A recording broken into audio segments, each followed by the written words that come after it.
Welcome to Category Visionaries, the show dedicated to exploring exciting visions for the future from the founders who are on the front lines building it. In each episode, we'll speak with a visionary founder who's building a new category or reimagining an existing one. We'll learn about the problem they solve, how their technology works, and unpack their vision for the future. I'm your host, Brett Stapper, CEO of Frontlines Media. Now let's dive right into today's episode.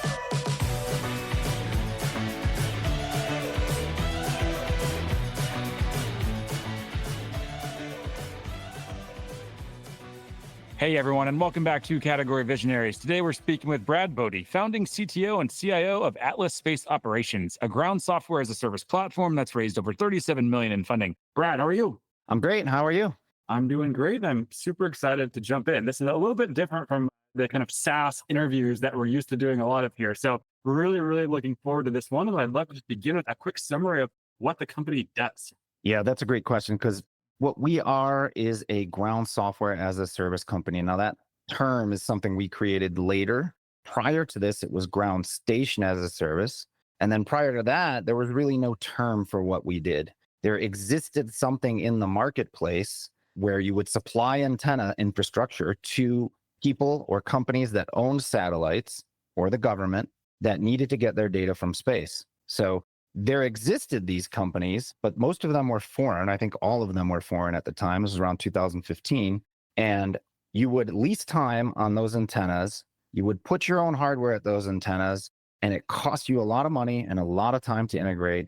And you would use RF communication to get your data from your satellite in space to Earth. So that's the primary impetus of where this occurred. And it didn't have a name at that time. But when we started moving forward, we looked at it and said, well, what are we really doing here? We're providing a service. So at that point, there was no ground station as a service term. Somewhere along the line, I think it was around 2017, that name started to be applied, ground station as a service, because you're getting a station to get your data from space, right? And we were accredited as being a pioneer in that area, right?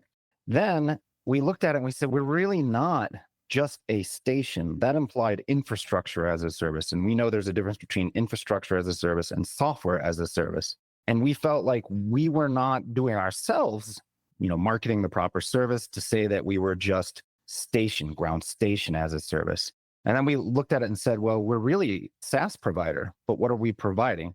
Ground software. So ground usually refers to the stuff on Earth that helps you talk to your satellite. Thus, ground SaaS, ground software as a service, because we do more than just give you access to infrastructure. We actually do a lot of coordination of all the equipment involved. We tie it all into the cloud.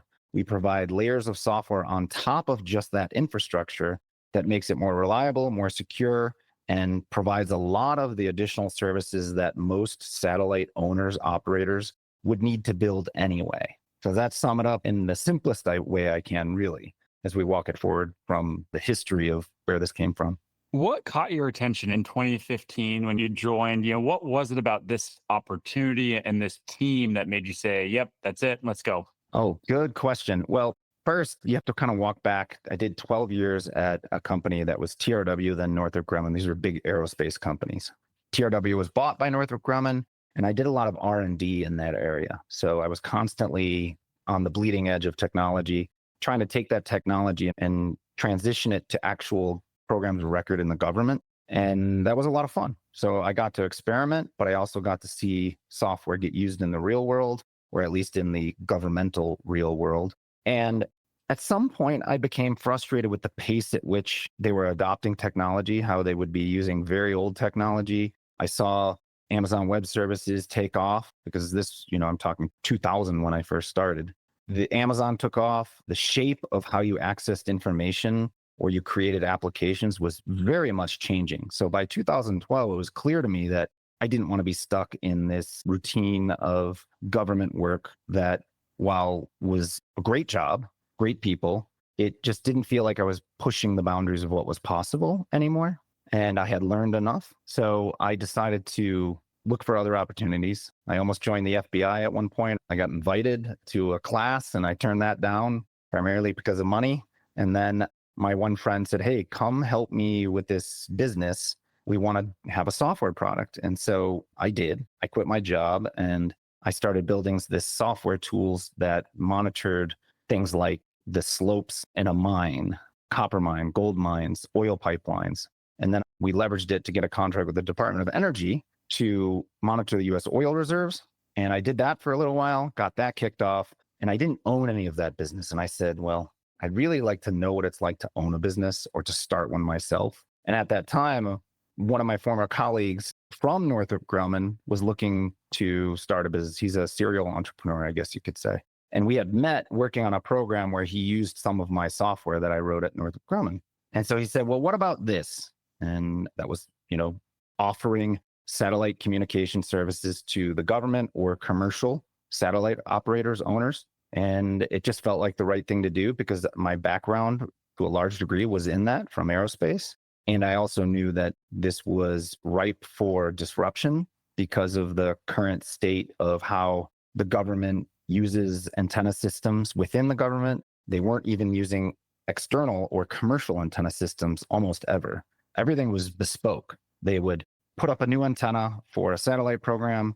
They would put a bunch of hardware, ship it across the globe. Let's say there were 10 antenna locations. They would take a stack of hardware and ship it to each location, plug it in, and then you'd have to manage all the VPN connections, the tunnels, the IP routing. All of that stuff had to be managed by the government or the satellite operator themselves. And it just seemed like a really good opportunity to make that all happen through the cloud. And at that time, the cloud was ready. 2015, 2014, the cloud, was clearly on its way and doing very well. How long from when this was getting started in 2015 until you started generating revenue? I can't imagine that it's a easy business to bring to market or easy product to bring to market.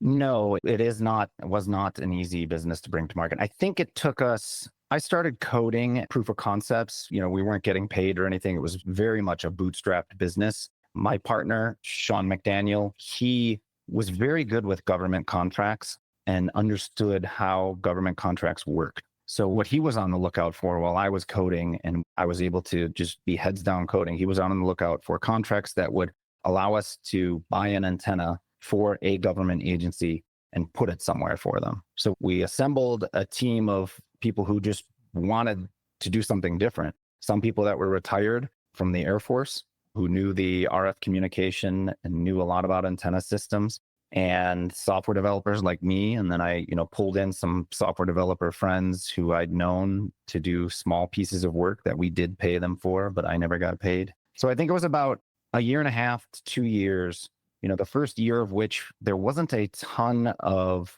it was mostly just coding in that first year, but it wasn't, 40 hours a week, 60 hours a week. It was when we could fit it in. So I did some, side work in that time period as well. I was part of 10X Management as a consulting firm, like a high-end consulting firm.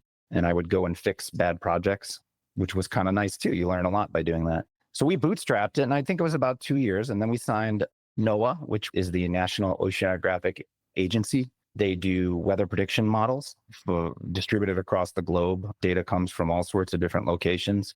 But primarily these satellites that they have, they need constant information from. And we won that contract to put an antenna in Ghana, Western Africa in Ghana. And once we won that, it was really off to the races because now we had to prove that the software worked, which we did, and we had to refine it and we had to make it better. So once we got that first contract, we had some legitimacy because the government putting their weight behind something is usually a very good thing. And it's a good sign.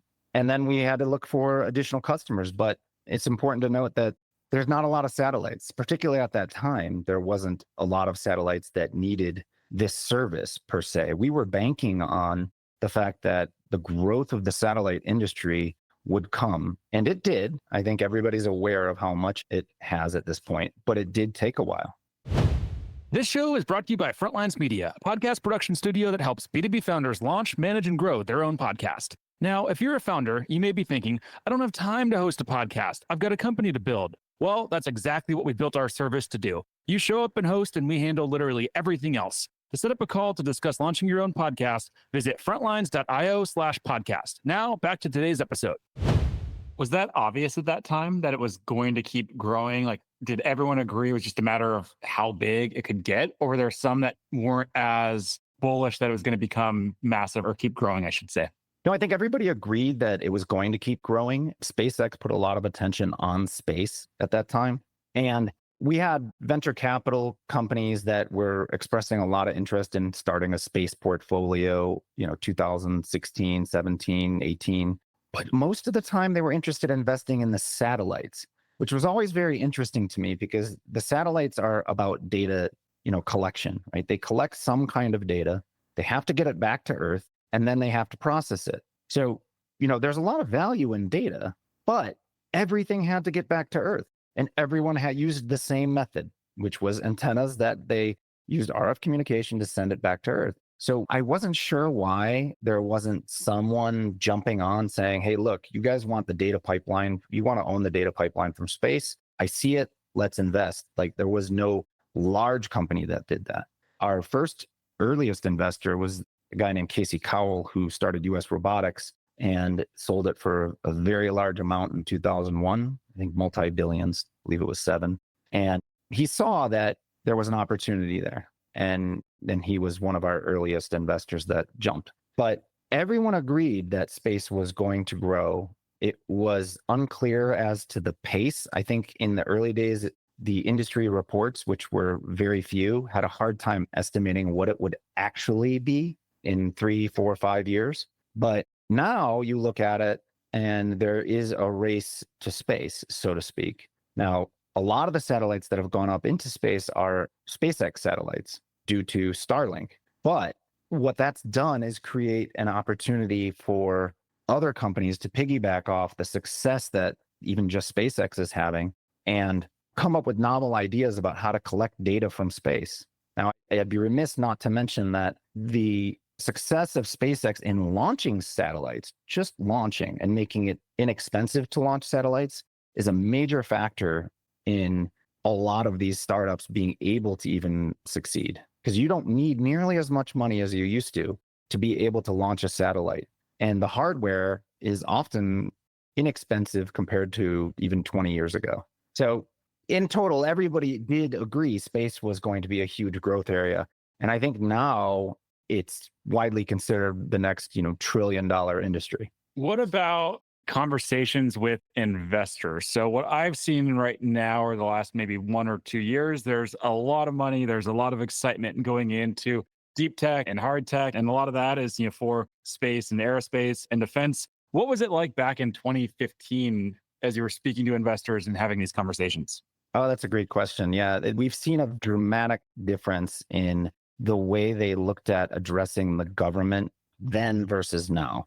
Now, in the last 2 years, we've certainly seen a lot of companies that were, looking for commercial success, pivoting towards focusing primarily on the government. And that's because the government pays their bills, they fund a lot of things, and their budget is enormous. So that deep tech is moving towards funding in the government because a lot of the fun problems are there. And 5 years ago, I remember telling everyone this government work just doesn't appear to be sexy to the Silicon Valley nerds like me. I just happen to have been, deep in technology and in government work. So I knew how fun it could be. However, not everyone saw that in 2016, 17, 18. It's only since about 2022 where there's this pivot. And I think a lot of that is the result of capital flows and having to pivot because they realize that these commercial companies are not what's going to pay the bills. So you have to have both commercial and government success. What have you learned about winning government contracts throughout the past 9 years? Oh, wow. I mean, there could be a whole dissertation on this, but I think one of the most important things is what I just mentioned. You have to have a commercial plan and a government plan. And I think the critical thing in targeting the government is that you must anticipate that it will take longer than you think. So if you have a 6-month runway, that's not going to do it. Your government contract, it could come out in 6 months and be awarded. It might get delayed a year. We just had a contract now that we thought was dead. That was a NASA contract. We thought it was dead. And then it for a year. And then it came back just recently. And we don't know why it went quiet, but that's the name of the game. And then Additionally, not just in government contracts, you can get that strange behavior. You can get a halving of the contract value. The estimated contract value could be 100 million. And all of a sudden, in 6 months, you learn just before they're about to award it that it went down to 50 million. And while those are large numbers, it's usually a group or a team effort, and everybody needs their take. So, that money can go away quickly. But primarily just the difficulty in projecting and forecasting what the government contracts will do and whether or not they're awarded and whether or not they're awarded at the time they say they will be. But that's the biggest thing. You have to plan for the unknowns. You need a 2-year runway with solely focusing on government work, unless you have a really robust commercial pipeline. If we look at your revenue, just in general terms, what percentage is government versus commercial? Right now, it's about 50-50 for us. It depends on how you slice it. So we have 2 different sections of our company. So we have our network services, which is the ground software as a service that is really our base offering to the commercial satellite world, as well as some government programs. So we're offering minutes on our antennas through our software. So if someone comes and says, I need 5 minutes 3 times a day on, 6 different antennas, we can offer that to them. And then on our federal side, so we have a subsidiary called Freedom Space Technologies, and that company is primarily only serves the US government. It's all US owned, 100% US owned, all US employees, and they can do work for the federal government in certain secure areas. So really, there are 2 different sections of our company. In total, that makes up 50%. We anticipate that the Freedom Space Technologies will be, 80% of the company in the next 6 months, because the work that we do there isn't just offering time on our antenna systems or access to space. It is offering our software capabilities, our software itself, and our engineering talent to government programs to apply our software on those programs, or sell our software outright, or have a combination of our talent writing code on these programs along with our software and engineering services. So that's really, where I think the biggest growth is within those government programs on our Freedom Space Technology side. And the steady growth in the commercial satellite operation access to space world is on a steady path, but not on the trajectory of growth that our engineering services and software on Freedom Space Technology side. And when it comes to how you think about the government as a customer, is it, the government is one customer, or all the departments and different government agencies completely different? So for example, does the Department of Energy have the same procurement process as the Department of Defense, or is it completely different? I would say it's completely different. Some of them might use some of the same terms, but the expectations and the massaging and the meetings you have to take are always very different. Take, for example, DIU is Defense Innovation Unit that we won an award from for this thing called hybrid space architecture, where we are integrating different ways to talk to space, not just RF, but looking towards the future where we're using lasers to space for communication. And Defense Innovation Unit, really, one of their main goals is to speed up the procurement of, the solutions that the government needs through private industry. So they're trying to take a more Silicon Valley type of approach. And then there are other organizations within the government which are taking it even further. I'm not the expert on those, but they're trying to speed up the time in which the government can get some of these hard problems solved. And they're doing much better, because it used to be that there was too much paperwork to jump through to even get private industry involved.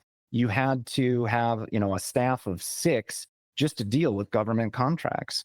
And that was preventing some really smart companies from being able to bid on these government programs. And so all they were getting was these large aerospace companies, which could afford to spend a lot of money on lawyers and contracts and, writing up these big documents. And the government did see that that isn't doing them any favors. And they wanted to get to the smaller companies, the more innovative companies. And so each agency has been making it easier to bid on those programs. And as you start to get away from these smaller they're more like seed contracts. They're smaller amounts of money, sub $1 million. As you start to grow from receiving those, then you can start to afford to hire people that are specific for government contract that allow you to bid on some of the larger programs that bring in yet more money. So in my experience, they're all very different. We've been on NASA, DIU, Space Force, Space Development Agency, and each one is pretty much its own unique thing with some similarities in their overall approach, but you need to know the subtleties of each. This show is brought to you by the Global Talent Co., a marketing leader's best friend in these times of budget cuts and efficient growth. We help marketing leaders find, hire, vet, and manage amazing marketing talent for 50 to 70% less than their US and European counterparts. To book a free consultation, visit globaltalent.co. What about from a go-to-market perspective? What does a go-to-market motion look like when you're selling to the government? So that's a great question. You can't really market to the government. You can to some degree. You want to make them aware that you exist and that you have serious people who have worked within the government before, and that helps. But primarily, the best way to start accessing government money and making the government aware of who you are as a company is probably through these small business initiatives. They're called SIBRs. They can range from $200,000 to even 10, 15 million, but usually the range is between 1 to 2 million that you might get. And those are broadcast out that anyone can bid on them. You just have to know where to go to look. They're public. You look for a topic that you think you could apply your skills to, and you attempt to win it. You don't need a big team. Usually those papers are relatively small. So if you're doing research that is relevant in the industry, you can cite your past performance on commercial work that you might have done, or even research papers that might back up your claims. And in this way, you get your foot in the door with the government so you can show past performance, because that's one of the things they really look for is past performance on any program, really. And then from there, trying to get on teams to bid on larger programs, because as a small company, it's not likely that you're able to prime or be the number one contractor on the larger programs, because there's a lot of hoops that you have to jump through. Like, depending on the government program, you might need a facility clearance, which is the ability to hold classified clearances for your employees. It's not likely that smaller companies have that. So you might partner with a larger company so you can go in on these contracts together to continue to make a name for yourself within the government. And then you start to get recognition for the quality of work that you do. And that's really your marketing, is winning these small contracts and putting yourself in front of the government as often as possible. And as my chief growth officer or the CEO of Freedom Space Technologies will say, you've got to take it to the road, and you've got to go to the grip and grins, where you grip, handshake, and grin, right? And make people aware. It is a contact sport, as he says. And I've learned that that's very true. There's no amount of Google AdWords you could do to help you with the government. It is getting to know the people in the government, getting to know their procurement process, and being willing to bid on some of these smaller contracts so you can scale upwards to win some of the bigger contracts. We're getting into our final couple of questions here. So a big one that I want to ask you, a personal one. If we just look at space in general, obviously it's evolving a lot. I think the costs are going down a lot, and there's just a lot of innovation happening. What percentage chance do you think there is that you'll go to space in your lifetime? Probably zero for me. I would love to. I'd love to be the person to say that I will, but it's hard on the body. It's very difficult to go to space. And first off, it's extremely expensive right now. And I think the costs will come down in 20 years. But am I willing to take the risk is the question. So the risk matrix has to be pretty apparent for me. I'm willing to fly in a plane, but I understand the risk profile, right? I understand the odds and the statistics. But 20 years from now, am I going to be willing to risk those odds? It depends on the data and the numbers. I'm a numbers person. I like data. Show me that it's safe, and then perhaps I'll take the risk. But maybe I'll revise that to say 5 to 10%. 5 to 10%. Okay. If I ever read the news or read in the media that you've gone to space, I'll have to call you out on that. Like, you're wrong. It would be a lot of fun. Don't get me wrong. I'd love to do it. I don't think my wife would agree, but that's today. So 20 years from now, risk profile. We'll revisit that. Sounds good. I'll make a note to ping you in 20 years and see where we stand with the numbers. That's right. Now, final question for you. Let's zoom out 3 to 5 years into the future. What's the big picture of vision that you guys are really building there? Oh, great question. I love this one. I'm just really excited about the fact that space is becoming something that everyone is aware of again. So, there was this space race in the 60s, and it continued for some time. And then we kind of forgot about space. It just became something we do. And it's gotten exciting again. It feels like there's some mystery there, and that a lot of the world's problems can be solved or augmented by data from space. And it's very clear to me that a lot of entrepreneurs are looking into space, and the government is opening up to entrepreneurs and tech to solve a lot of the problems that are going to win this space race. Because let's face it, we do not want space to be dominated by China or Russia. We want to maintain our supremacy in space. And that's why Space Force was created. So I believe that in the next 5 years, we will begin seeing other forms. I mean, I know we will. It's just a question of time, but we will see other forms of communicating to our satellites or to space in general. It will not just be radio frequency communication, because that's what we use right now. That's all of the communication, well, almost all of the communication to space is different frequency bands, S-band, X-band, Ka, and L-band, C-band. There's all these different frequencies we use. However, the data volume is increasing, and there's an upper limit to how much data you can move over those frequencies.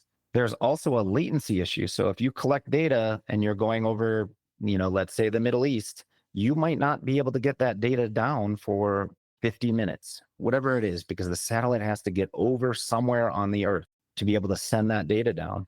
And we need faster access to the data that we've collected, because that data can actually inform, in particular, wartime environments. It can inform battle environments. And that's why latency is so important. It's less important for, let's say, if you're doing CO2 emissions, looking for scanning the globe for, some type of chemical leak. That's not as critical, but hurricanes, those are critical. You want to monitor a hurricane so you can have current data, the most current data possible. So you need to get your data down faster. So one way to do that is through space relays or cross relaying. There's different terms for it, but they call it a space relay, where your satellite points to another satellite that points to another satellite, and the data transfers between those satellites and comes down on Earth at one location. So now you have a data management problem. Let's say you can take data from one satellite, move it through 5 different satellites, and get it to Earth. Now you have to have the ability to route that data once it hits Earth, and companies don't have to worry about how that data gets to them. It should just arrive, like the internet. And I think there's a lot of opportunity in that space, integrating space relay into our system, so that not only can you use a radio frequency antenna, what we call direct to Earth, from satellite to that antenna and get your data, or you can use space relay, where the data comes down somewhere else and you do it through our system. And then another method would be what they call optical communications, or laser comm. So that is using pulses of light. So it's like fiber optics from space to the ground, collecting that light in what amounts to being a large telescope, transforming that data from this optical into digital, just like we translate RF into digital, and then we extract the data. So you want to put all of that behind one single piece of software that allows you to access space anytime, anywhere. That's our slogan, because ultimately that's what's going to happen. You should not be as concerned about where on the Earth the data is getting. You should be more concerned about the amount of data and the timeliness in which you get that data. So in the next 5 years, we're really going to see that shape up. And one of the capabilities may end up being SpaceX provided, where you send your data to a Starlink terminal in space, and then it gets to the ground, and then we manage that data. So there will be numerous ways to get your data from space, and we hope to be the ones providing that aggregation of that access. Amazing. I love the vision. I really love this conversation. I don't know that much about winning government contracts, but I feel like I know a little bit more than when I started. And hopefully it's the same for the founders listening in. Before we do finally wrap up here, if there's any founders that are listening in that want to follow along with your journey, where should we send them? That's a great question. Yes, with regard to the company, you can go to Twitter. It's at Atlas Space. And on LinkedIn, you just search for Atlas Space Operations and you will definitely find us. My own Twitter profile is at Bode_Brad. That's BODE_Brad. I'm happy to have people reach out. We've hired a few people who reached out over Twitter. Amazing. I love it. Brad, thanks so much for taking the time. It's been a lot of fun. Appreciate it. Thank you. Thanks, Brett. This episode of Category Visionaries is brought to you by Frontlines Media, Silicon Valley's leading podcast production studio. If you're a B2B founder looking for help launching and growing your own podcast, visit frontlines.io/podcast. And for the latest episode, search for Category Visionaries on your podcast platform of choice. Thanks for listening, and we'll catch you on the next episode.